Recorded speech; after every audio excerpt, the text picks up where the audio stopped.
Today, I'm going to be giving you the secret to learning shutter speed, which, as you know, is one of the 3 parts of the exposure triangle settings which create your image. And when you're first learning manual mode, trying to learn all 3 of those at one time is super hard and very confusing. So I'm going to go ahead and give you a stepping stone to manual mode today and give you a little hack, if you will, to focus just on shutter speed. And what we're going to do is select shutter priority on our mode dial. So up at the top of your mode dial, instead of going to the M, even though we do totally want to get there eventually, we're going to start in the shutter priority and focus just on shutter speed. So when we're looking for shutter priority, what we look for on our mode dial is on a Canon, you're looking for TV.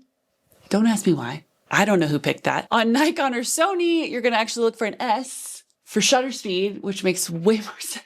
And then once you're in there, you're going to be able to only put in the shutter speed that you want to use, allowing your camera to compute or do the math on what aperture would create a properly exposed image based on the light that's entering your lens. Now, you can make it even easier on yourself by also selecting an auto ISO. But if you're feeling pretty good about ISO and know that the lower the light, the higher the ISO you'll probably need, then you could put in your own ISO and then also just focus on shutter speed, letting your camera put in that aperture setting for you. But regardless, this is a great way to be able to hone in on the creative effect that shutter speed has on your image. The gist of which is your shutter speed controls the shutter on your camera and how long it's allowed to open and close to allow light into your lens. So the slower the shutter speed, the longer that shutter is allowed to open before it closes, and the more light it's going to let in. That also is going to have the creative effect of motion or movement blur on your image.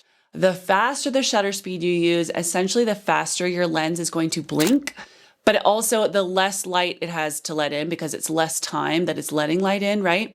And the more frozen the movement you're going to capture is, because again, if you think about blinking, if you just blink really quickly, what you remember from that blink when your eyes were open is a lot less than if you leave your eyes open for a long time and you're recording more movement, okay? But working in shutter priority allows you to really dive into that and pay close attention to what's happening with the different shutter speeds that you use. You can start to become familiar with what kind of bare minimums are based on different subjects that you're photographing. So for example, for toddlers, in my past video, I've talked about how I'd like to really try not to go below 1/500, because again, that's a fraction of a second.